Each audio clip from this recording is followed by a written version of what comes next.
Robert Wogemuth diz que maridos e esposas precisam se fazer uma pergunta importante. Ouça o que ele diz ao conversar com a sua esposa Nancy. De quem são as necessidades que estou tentando atender? Se a resposta for as minhas necessidades, eu não vou ser uma pessoa de convivência agradável. Não sou perfeito nisso de jeito nenhum, mas quero que a minha resposta seja sempre: quero atender às necessidades da Nancy.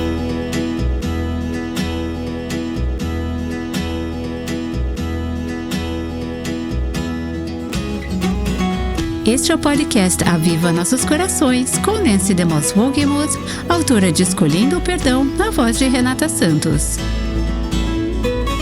As suas palavras e ações têm um peso enorme. O que as coisas que você diz e faz revelam sobre o seu coração, especialmente no contexto da sua casa. Ontem ouvimos Robert e Nancy Wogemuth falarem sobre tratar os membros da nossa família como convidados de honra. Hoje, Robert compartilha mais um pouquinho sobre o seu livro O Lugar Mais Importante da Terra, ainda sem tradução para o português. Ele vai falar sobre valores importantes que aprendeu como marido e pai. Fique com a gente, vamos retomar essa conversa. Muitas das coisas que eu incentivei outras mulheres casadas a refletirem, a implementarem em seus lares, como o Ministério do Encorajamento, atos de bondade e ser intencional, coisas que você escreveu neste livro, O Lugar Mais Importante da Terra. Muitas dessas coisas nós estamos vivendo e colocando em prática agora, no laboratório da vida. E essas são decisões diárias e intencionais que tomamos. Eu me sinto tão abençoada porque você trouxe para o nosso casamento muitos anos de experiência. Anos em que você permitiu que o Senhor te ensinasse. Você passou por muitos processos de aprendizado. Mas agora, este é um novo casamento. A bondade é uma decisão. É incrível como as pessoas podem estar tensas em um relacionamento ou em uma casa, mas é só chegar um convidado ou o telefone tocar que mudamos o nosso tom ou a nossa postura rapidinho. É impressionante. Com certeza. Na verdade, você conta no livro sobre uma história que você e Bob viveram anos atrás. Estávamos na cozinha da nossa casa em Nashville e, digamos que o volume estava alto bastante para rachar o azulejo da cozinha. Estava horrível e barulhento de verdade. Daí o telefone tocou. Agora, se alguém tivesse me perguntado: você está descontrolado?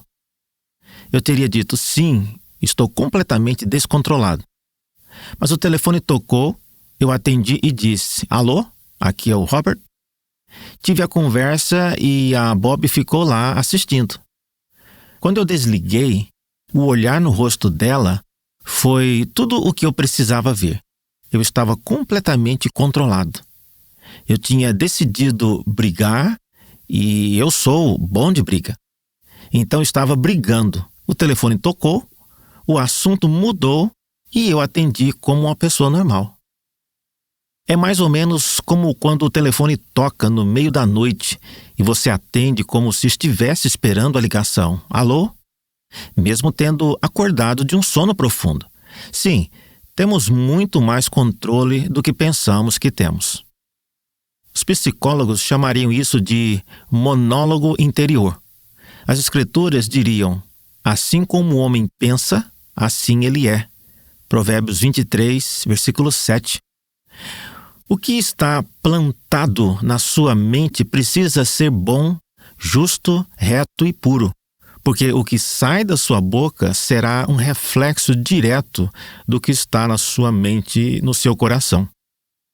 Então, sim, você toma a decisão de tratar o seu cônjuge de uma determinada maneira. Não só o jeito que você fala com ele ou ela vai mudar, mas logo isso vai vir do seu coração e você não vai mais precisar se esforçar. Eu vi tantas vezes como a escolha, a decisão de demonstrar bondade, mesmo quando ela não está sendo recebida, muda a dinâmica das coisas. Durante anos, temos oferecido às mulheres o desafio de 30 dias de encorajamento ao marido. Eu tenho um monte de testemunhos e e-mails que recebemos de mulheres contando a grande diferença que essa pequena atitude fez no casamento delas. Durante 30 dias, elas se propuseram a falar palavras de elogio e gratidão aos seus maridos, em vez de criticar, reclamar ou se queixar. Parece algo bom de se fazer o tempo todo, mas basta fazer essa pequena mudança na dinâmica do relacionamento e começar a falar palavras bondosas. As mulheres escrevem e dizem: "Meu marido é romântico, eu nunca soube disso." Ou elas dizem: "Ele está falando palavras bondosas quando tudo que fizemos durante anos foi brigar um com o outro. Ele sente vontade de voltar para casa." Usar palavras de bondade, amor, consideração e compaixão é transformador. Nunca é exagero dizer que uma palavra dita a seu tempo e oferecer bondade quando ela não é merecida transforma toda a atmosfera de um lar. Eu acho que nós, mulheres, temos uma grande responsabilidade pela atmosfera da nossa casa. Somos os termostatos do nosso lar, nós que definimos a temperatura. Pensamos: eu sou só um termômetro, só revelo como está a temperatura da minha casa. Mas eu acho que não. Acho que mais do que nos damos conta, nós realmente definimos a temperatura. Isso não é teoria. Aconteceu hoje de manhã mesmo. Sim, hoje de manhã, o nosso porão inundou e tivemos que lidar com coisas que não tínhamos planejado, com circunstâncias que não esperávamos. E vimos o Senhor tomar conta dos nossos corações. E vimos ambos permitindo que Ele assumisse esse controle. Agora, é verdade que, às vezes, não fazemos isso e colhemos as consequências. Mas tudo poderia ter acabado num desastre relacional. Não que tenha sido culpa de ninguém, é que choveu bastante mesmo. Mas poderíamos acabar em um apontando o dedo para o outro, em mau humor, porque tínhamos coisas para fazer. Aquilo lá não estava na nossa agenda. Poderia ter acabado em murmuração. E deixa eu falar isso para a nossa audiência. Eu sou casada com um homem que não reclama. Ele não acredita em reclamações. Então, isso diminuiu bastante as minhas reclamações. Amor, eu estou trabalhando nisso. É interessante. Isso tudo faz parte de dar o primeiro passo. Eu entrei no porão hoje de manhã descalço e pisei em um tapete encharcado. Beleza, vou dar o primeiro passo. Vou deixar que um tapete molhado e frio debaixo dos meus pés descalços diga o que eu vou fazer? Vou deixar que isso controle o meu dia? Ou eu vou dar o primeiro passo e dizer: não estou acreditando. Ok, como vamos resolver isso? Mas imagina só, um tapete molhado no chão do banheiro me dizer como agir. Está falando sério? Eu vou dar o primeiro passo. Não vou deixar essa circunstância controlar o que eu penso e como eu respondo. Eu vou estar no controle dessa situação. Eu vou dar o primeiro passo. Não vou deixar isso me controlar. Agora, é uma luta para mim? Sim, luto com isso o tempo todo. Sabe, bater a unha do dedinho do pé na quina de um móvel me irrita.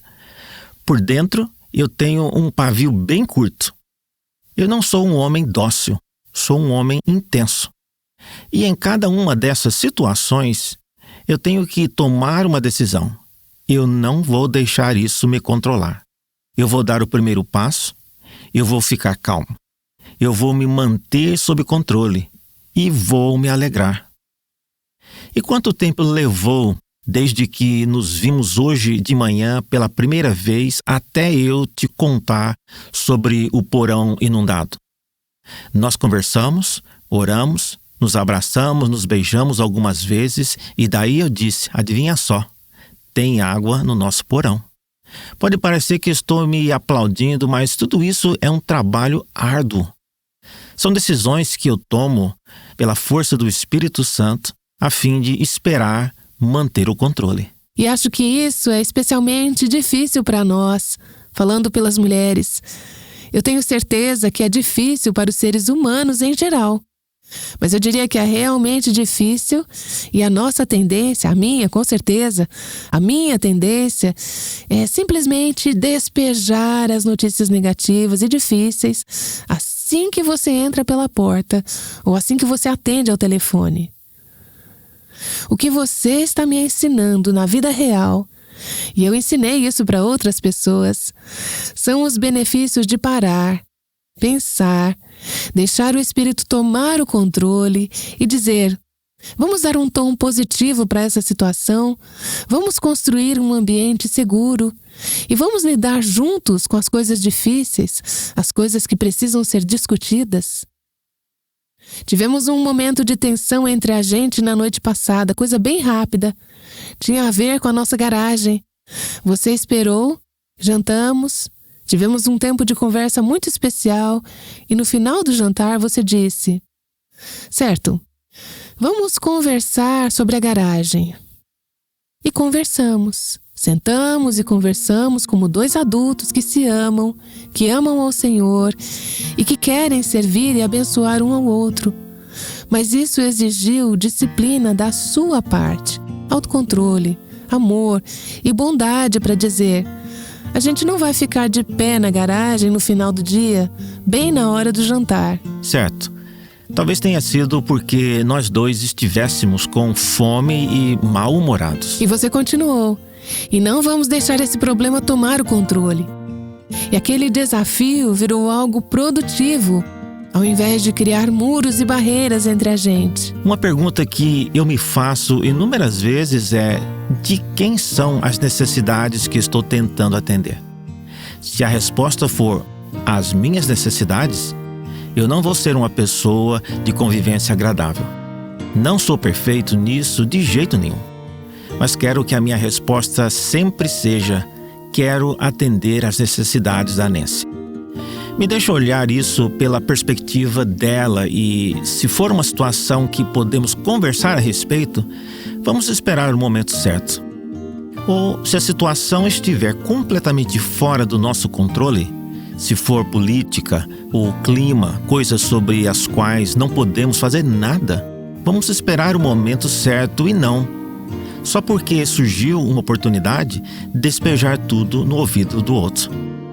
Quando a Missy e a Julie eram pequenas, na verdade, por tantos motivos, eu gostaria que elas estivessem aqui, porque elas iriam sorrir e acenar com a cabeça.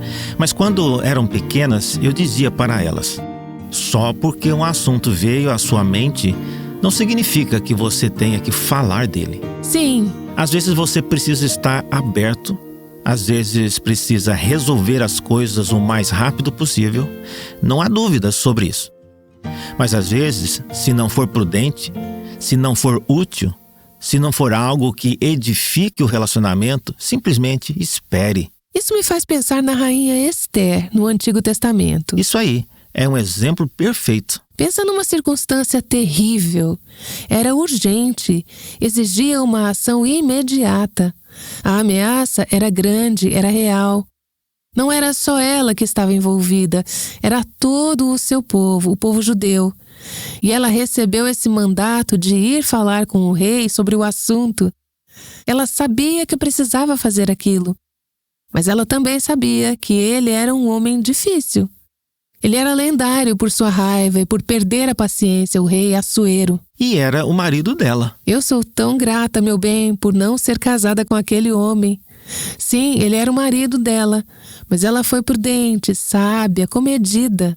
Ela disse: você pode vir jantar comigo essa noite? Que reflexão ótima! E aí, eles começaram a jantar e ele diz: o que você quer falar? O que você quer? Eu te dou até a metade do meu reino, é seu. Mas ela não fala tudo de uma vez. Sempre que eu leio isso, fico impressionada. Eu sou uma pessoa que fala tudo de uma vez. Quero botar tudo para fora logo.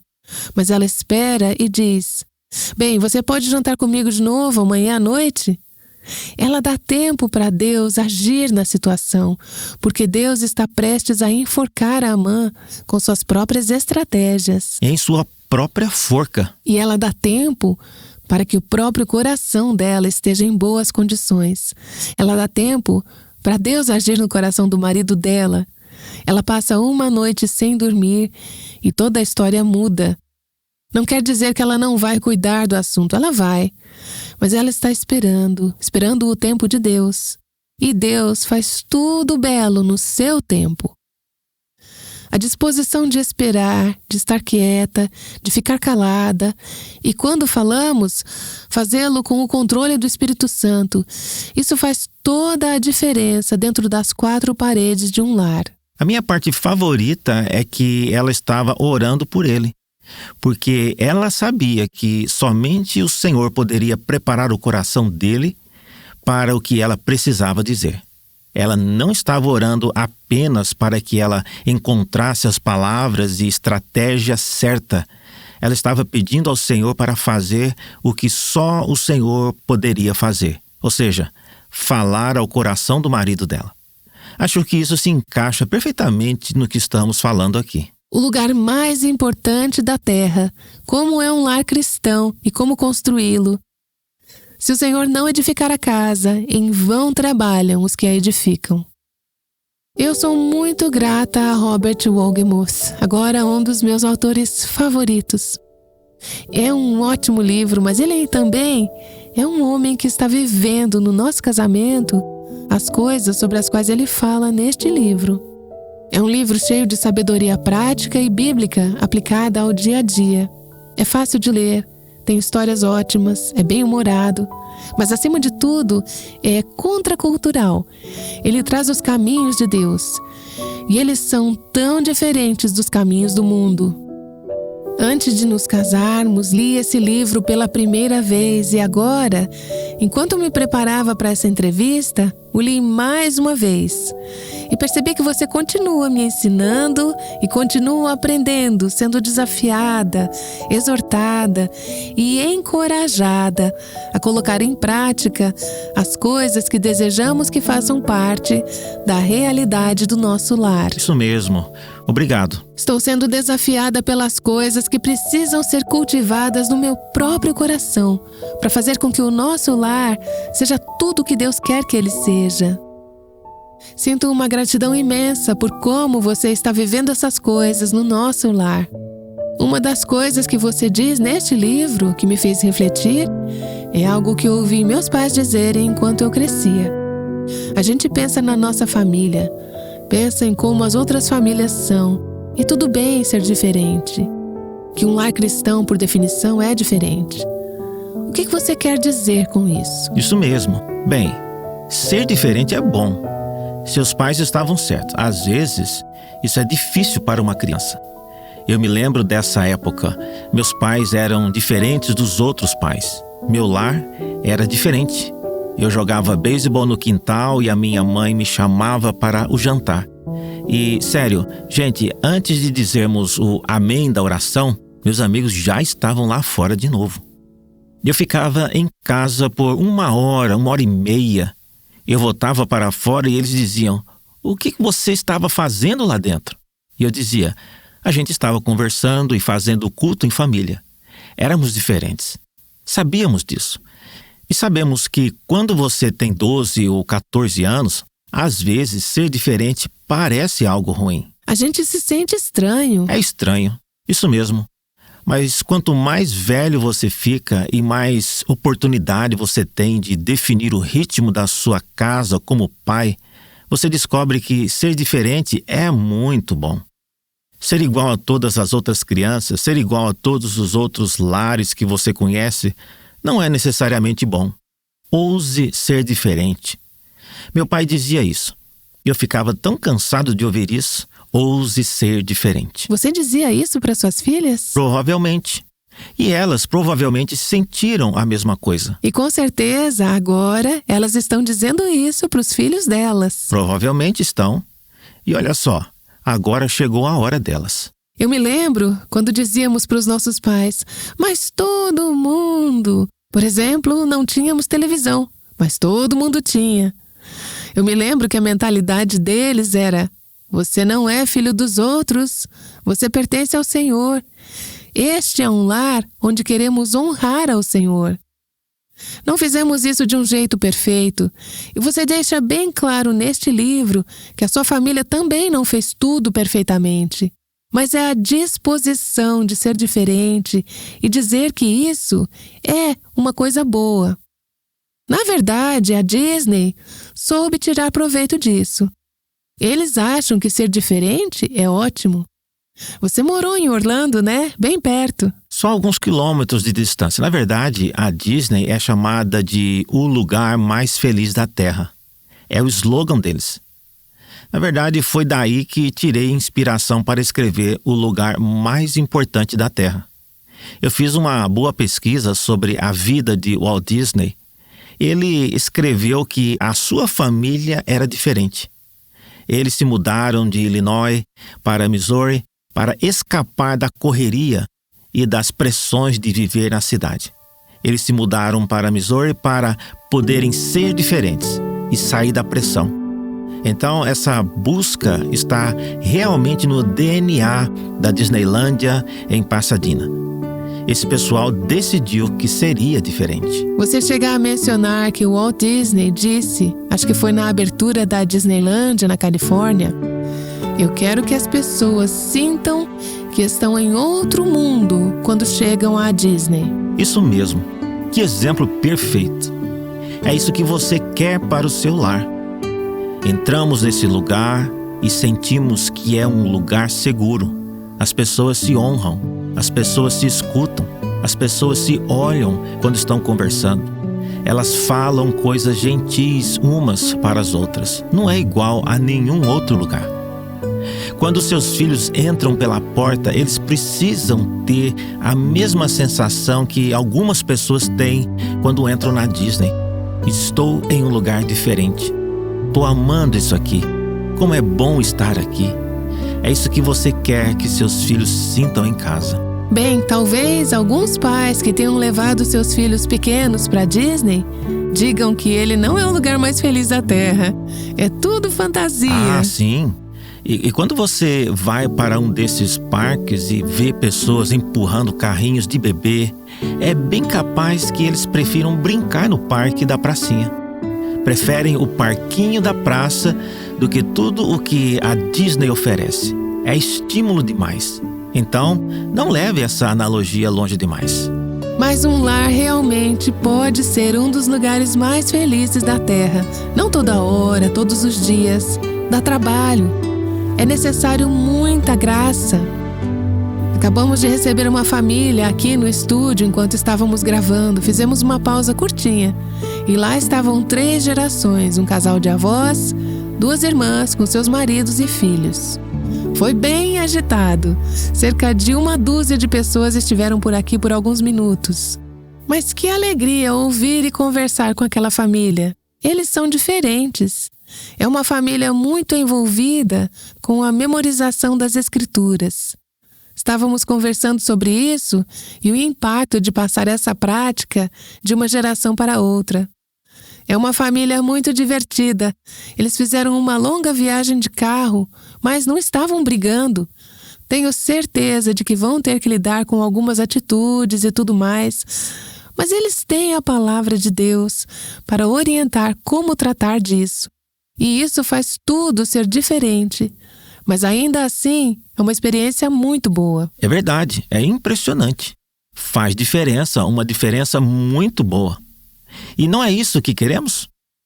É só uma observação rápida. Eles não estavam com os celulares.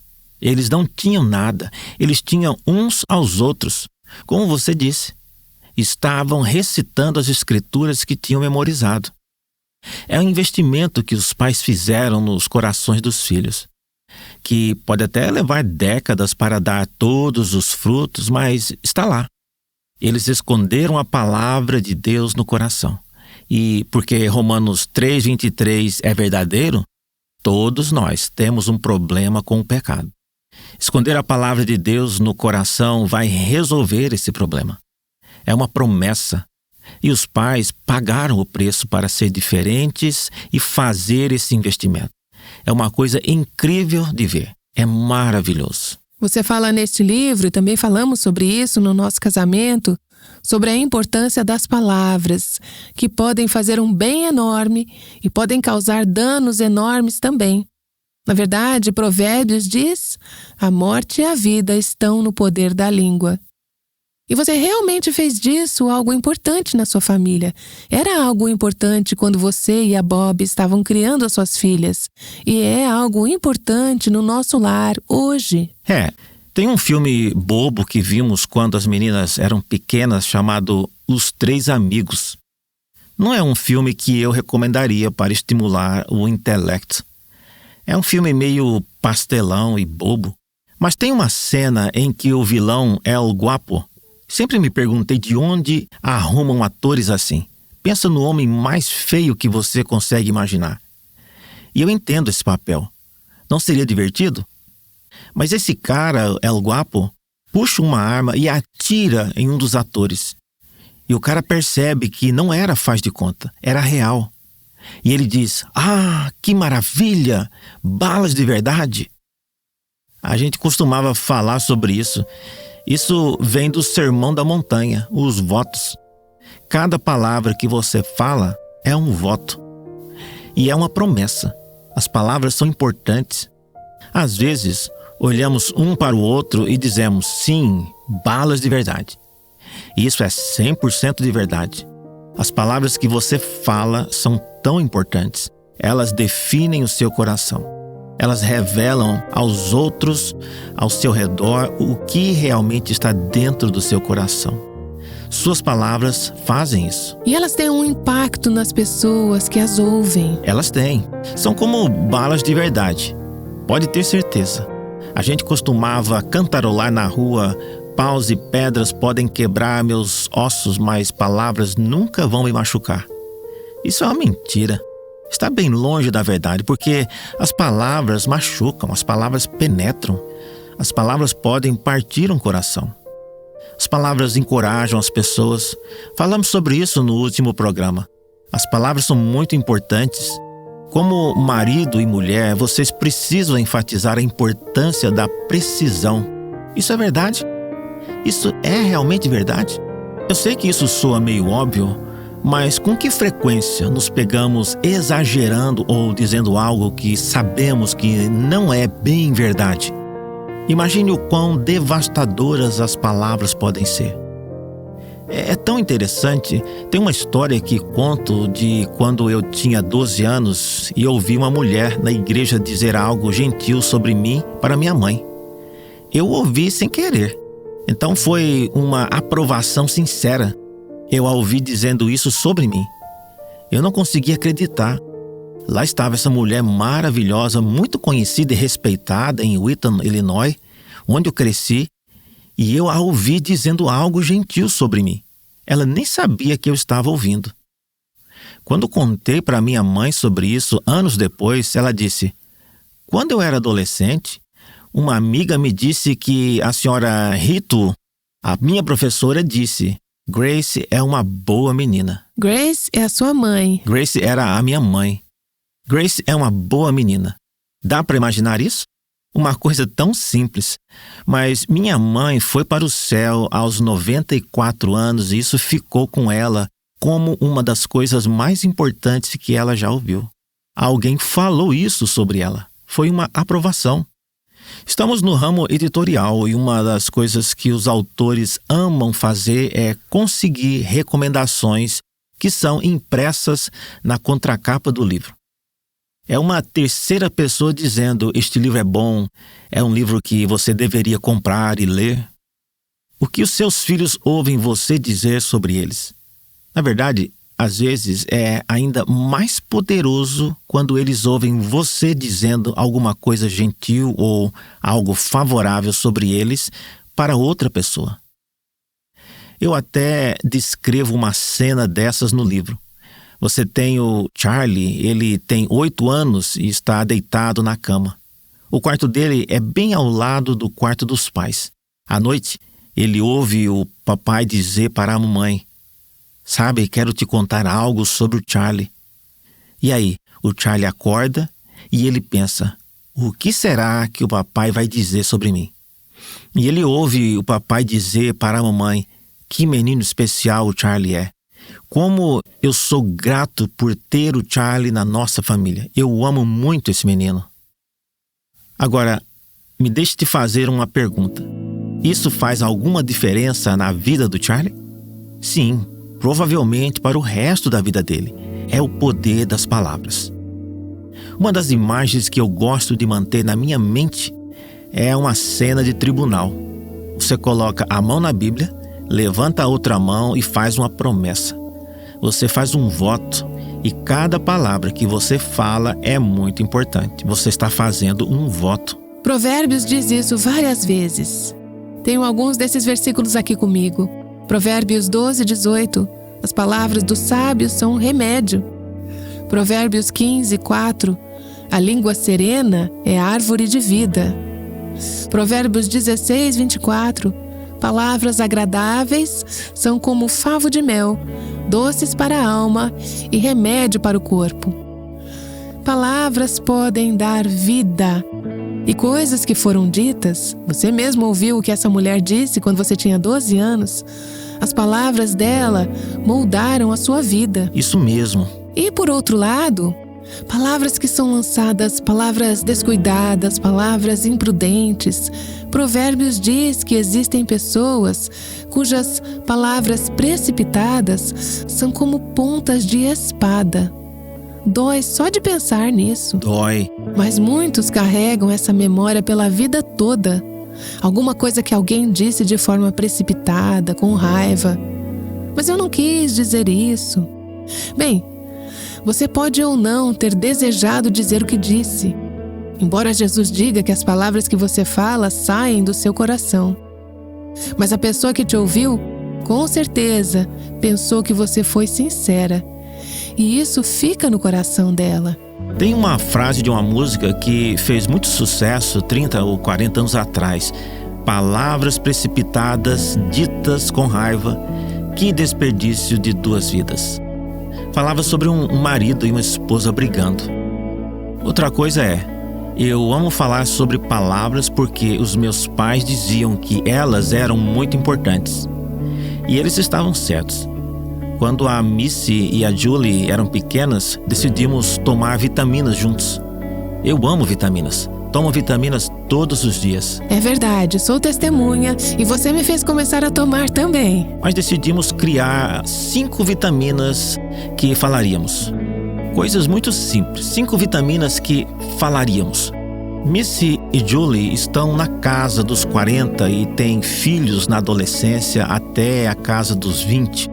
Mas elas ainda se lembram dessas vitaminas.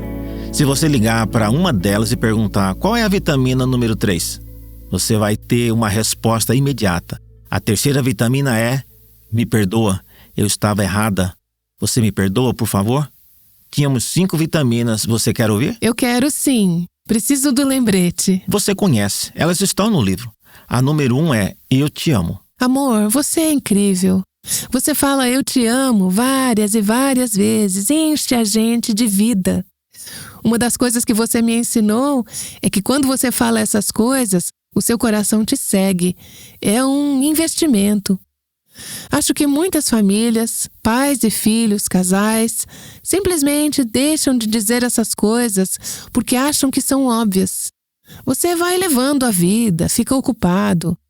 Sou tão grata por você lembrar de repetir isso.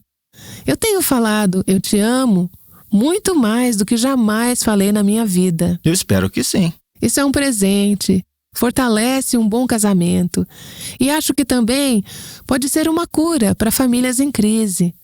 É só começar a falar, tomar essas vitaminas, falar essas palavras. No começo, pode ser estranho, fora do normal. Em nosso relacionamento isso é normal, porque sempre foi assim.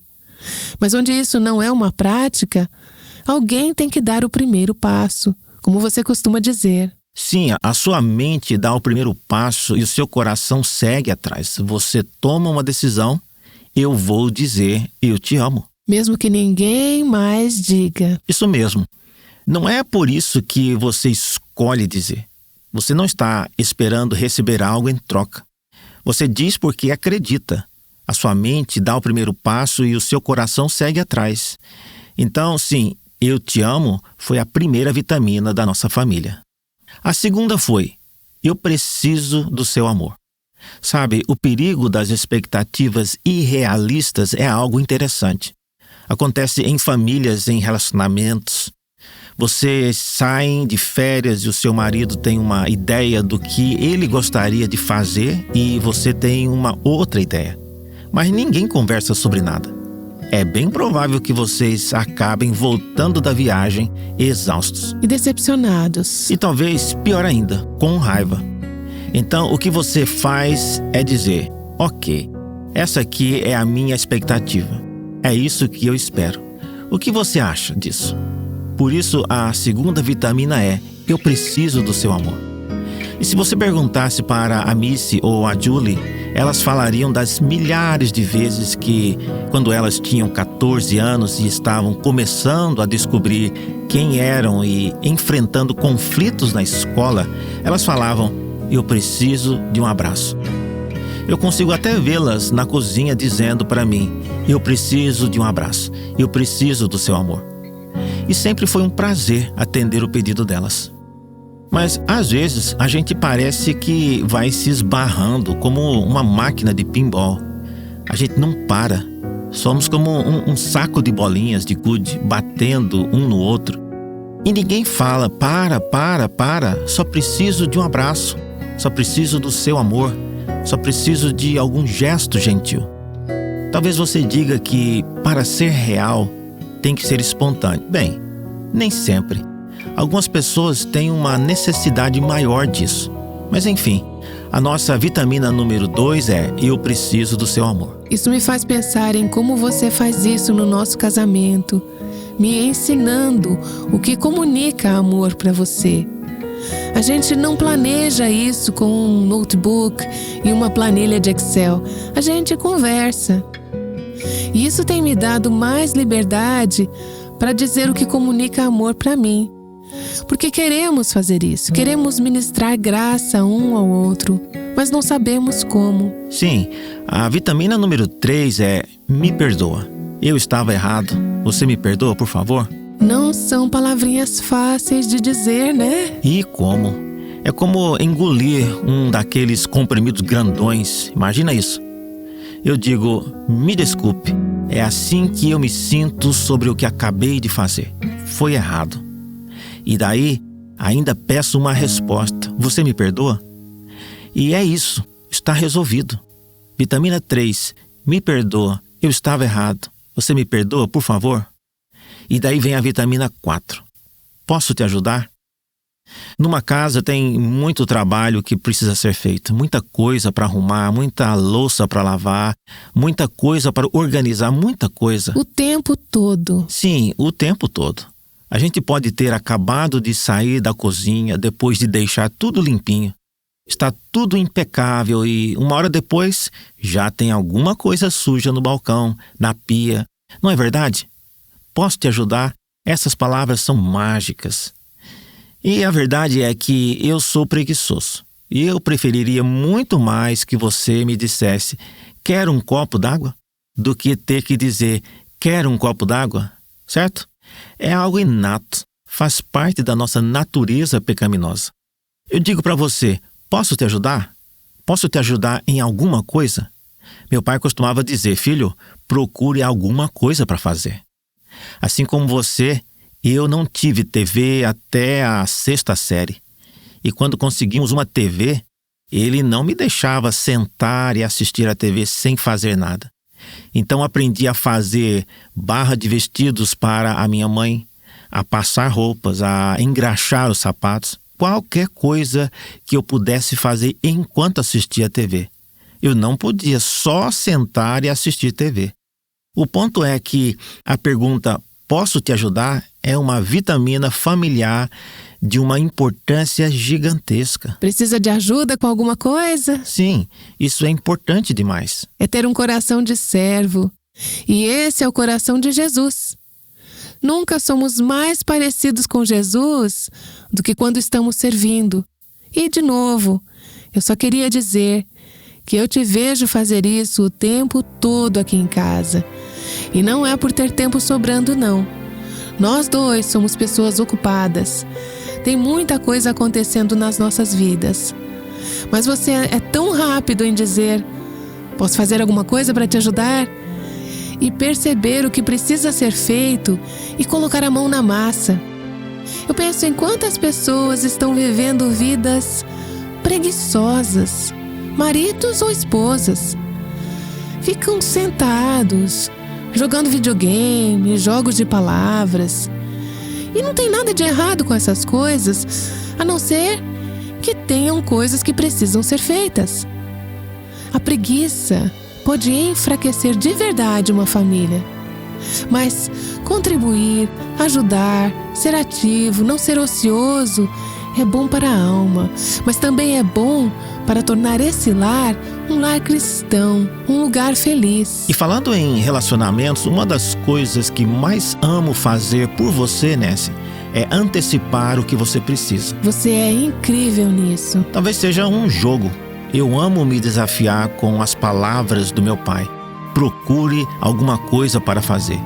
Então, se eu ouço você fungar, o lencinho de papel já está lá na minha mão, antes mesmo de eu perceber que eu estou fungando. E é uma coisa pequena. Mas isso comunica atenção, comunica cuidado, comunica que eu sou valorizada. De novo, consigo até ouvir esposas pensando: eu daria qualquer coisa para ter um marido que fizesse isso. E o desafio para o meu próprio coração e o desafio para o seu coração é ser esse tipo de pessoa. Se torne essa pessoa. Seja a pessoa que diz: posso fazer alguma coisa para te servir? Eu sei que muitas mulheres sentem que fazem todo o trabalho pesado ou a maior parte do trabalho pesado em casa. É aí que precisamos nos lembrar que servir é um privilégio. É uma maneira de honrar o Senhor e honrar uns aos outros. E, com o tempo, isso gera relacionamentos mais saudáveis. Talvez chegue um momento em que você precise ter uma conversa com o seu parceiro e falar sobre a necessidade de reajustar as prioridades. E nós já fizemos isso algumas vezes. Ambos passamos por períodos de prazos malucos quando precisamos ajudar um ao outro. Como eu posso ajudar a aliviar a sua carga? Como eu posso deixar a sua carga mais leve? Não é só pensar: tá bom, ele cuida daquelas coisas ali e eu cuido dessas outras coisas aqui. Estamos contribuindo juntos para edificar um relacionamento e um lar. Sim, isso leva a gente de volta à vitamina número 2. Não tem nada de errado em ter uma conversa com o seu parceiro e dizer: eu esperava mais ou menos isso aqui. Essa era a minha expectativa. E não aconteceu assim. Só queria que você soubesse. Eu não queria guardar isso para mim e deixar de compartilhar com você. Mas queria que você soubesse que o que você disse outro dia me magoou muito. Você não está julgando ninguém. Você não está dizendo: o que você disse foi idiota. Está dizendo: eu me senti desse jeito. Ouça uma coisa muito importante. De novo, a Missy e a Julie podem te dizer que eu falei isso muitas vezes. Relacionamentos que se deterioram geralmente foram comprometidos pelo que não foi dito e não pelo que foi dito. O silêncio não é ouro, não em uma família. Então, eu encorajo vocês a usar as palavras. Na verdade, a maior parte da comunicação é não verbal. O olhar no rosto do seu parceiro, a posição do corpo dela enquanto você fala com ela, ou o jeito que ele coloca as mãos na cintura, essas coisas comunicam mais do que palavras. Mas use palavras. É muito importante fazer isso. Não perca a oportunidade de explicar as suas expectativas, de expressar, sem acusações, os seus sentimentos e pensamentos e de encorajar. Então, a quarta vitamina é: posso te ajudar? E a quinta é: obrigado. Uma palavra importantíssima. É mesmo, gratidão. Eu não sei o que vai estar gravado na minha lápide, mas a minha esperança é que diga algo do tipo: ele tinha um coração grato. Eu nunca quero me esquecer. Eu acordei hoje de manhã. Eu estava vivo. Que coisa bacana. Eu ouvi os passarinhos cantando lá fora. Isso é maravilhoso. O café estava delicioso. Isso é incrível. Eu passei tempo com a palavra. Passei tempo diante do Pai, de joelhos. Minha esposa desceu as escadas. Ela é linda. Acho que você a conhece. Obrigada, querido. Eu me sentei na beirada da cadeira, a abracei, a segurei e disse o quanto a amo.